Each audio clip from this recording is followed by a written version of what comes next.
je connaissais Dutroux comme un trafiquant de camions. J'ai des preuves, j'ai un dossier. Je signale à la gendarmerie, trafiquant de camions, bonhomme peu recommandable, etc. Mais enfin, j'ai rien d'autre. Parce que je dis ceci, et c'est ça qu'il faut se mettre en tête, je pense que vous vous êtes rendu compte, et je crois que les enquêteurs et tout le monde s'est rendu compte, je ne suis pas un con, je pense. Je vais prendre la pire des suppositions. Je suis pédophile. Donc je prends la pire des suppositions. Et, en plus, Julie et Mélissa, c'est le genre de fille qui me plaît, parce que dans les pédophiles, il y a une... Donc je prends la pire des solutions. Nioul est avant tout un homme d'argent, c'est ce qu'on a toujours dit en Belgique. Et je saurais ou j'entends dire que Dutroux, comme toute la Belgique cherche une ça, on a fait des trucs, que Dutroux, je prendrais ou j'entendrais que Dutroux les aurait. Je suis, donc je dis, supposons pédophile, qu'est-ce que je fais? Je vais trouver les gendarmes, je m'arrange avec la justice, je prends 2 millions le temps de faire coucou, je les délivre et je deviens champion du monde, toute catégorie en Belgique, c'est moi qui les ai sauvés. Et avec les 2 millions, je peux me taper toutes les autres petites filles que j'ai. Je parle dans le cadre, si c'était comme ça. Donc, moi je dis, parce que je suis quand même un malin quelque part, puisqu'on dit que j'ai roulé l'État pendant 30 ans, etc. Je réfléchis, donc je ne suis pas un abruti. Aujourd'hui, les enquêteurs comme Trisquet disent, on sait que vous n'êtes pas pédophile, c'est une chose. On sait que vous n'avez rien à voir avec Julie et Mélissa, j'ai un mandat. On sait que vous n'avez rien à voir avec Anne. Il n'y a qu'une chose qui reste, c'est cette fameuse affaire de Laetitia.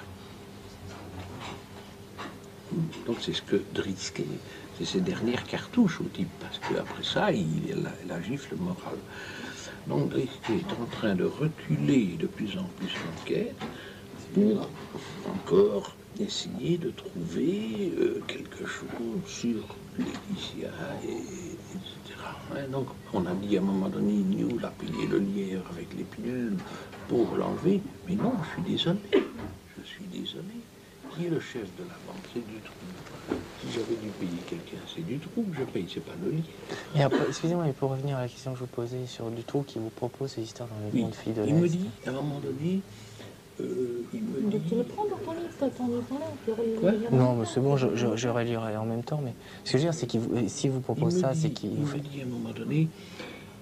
dans la maison où tu es en train de boire un verre... J'ai envie de ramener des filles de l'Est. Mais non, il te parle d'abord de son club à Parcours. Oui, non, la première fois que je vais chez Dutroux, la toute première fois, je vais à Sarre-la-Boussière, là où on a découvert les corps de Julie et Mélissa. Parce que... j'attends ma voiture, je l'explique clairement dans mon livre. C'est l'époque où elles sont déjà dans les Ah oui, mais ça, on n'en sait rien. D'accord. Oui, mais ça, je ne sais pas. Bien sûr, d'accord. Non, parce que c'est fin 95. Non. Et c'est après 80. Prends le livre, prends les dates. Non, c'est fin 95 que je vais. Moi, j'ai jamais été dans la maison là où il y avait les caches et tout ça. J'ai jamais été. Et ça, c'est Marcinelle. Et je vais là-bas et il m'offre une bière en attendant que le lièvre termine ma bagnole. Et lui dit, moi je bois pas, je prends du café. Je vois Madame Martin qui rentre avec un petit gamin de 3-4 ans. Et puis il s'arrête de parler quand elle passe. Et alors il me dit, oui, vous êtes expert en bâtiment. Écoutez, je voudrais faire des travaux ici. Est-ce que vous ne voulez pas regarder un peu? Parce que je voudrais faire un club. Quel genre de club? Il dit un club où les gens pourraient se rencontrer et tout. Je dis un club à partout, quoi. Un club, il ne faut pas tourner une jolie pompe. Je savais ce que c'était. Alors, je jette un œil sur cette baraque, un bordel.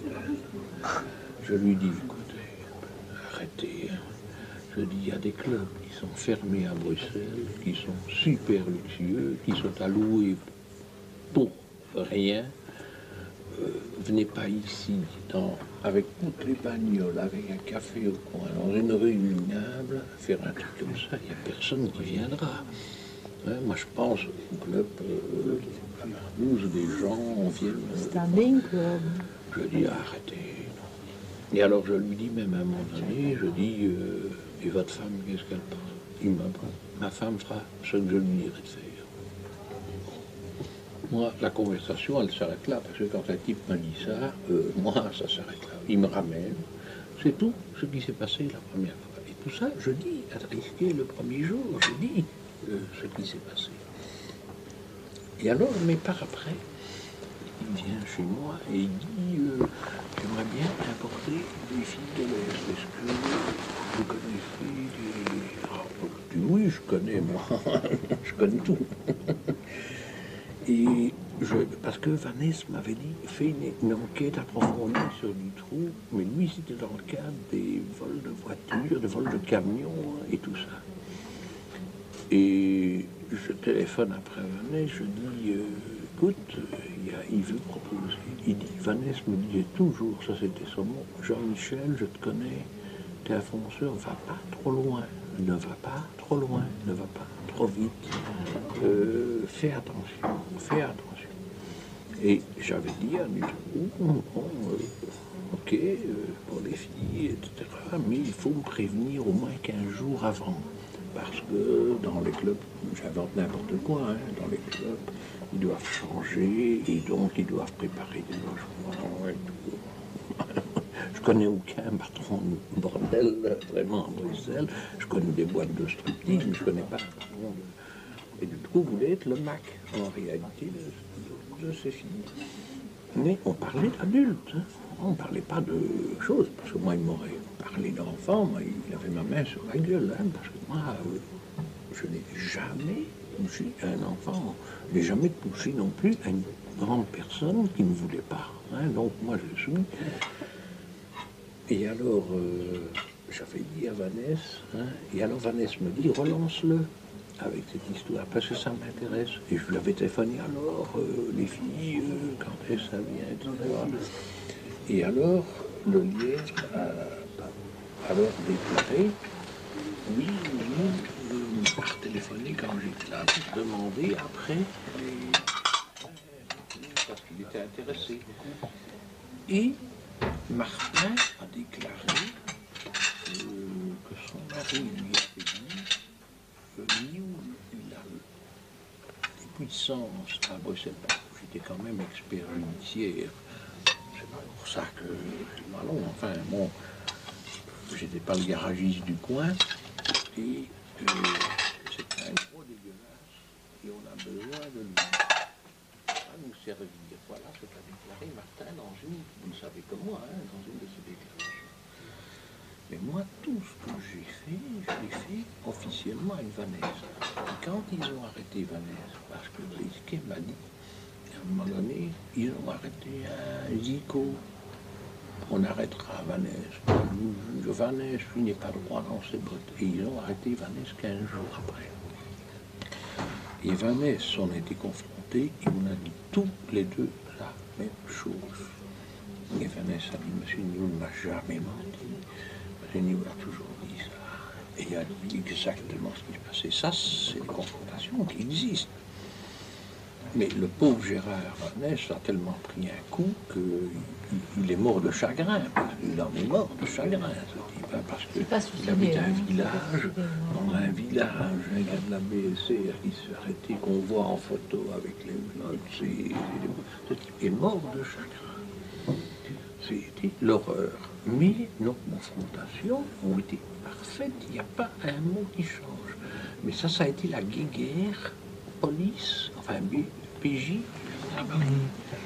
Il fait quand même une chose que je ne comprends pas. Oui, Il vous dit, en gros, que c'était uniquement pour la voiture. Mais Dutroux fait de telles révélations qu'il veut faire à la fois du trafic de bagnoles et de voitures. Tout ça était déjà... Non,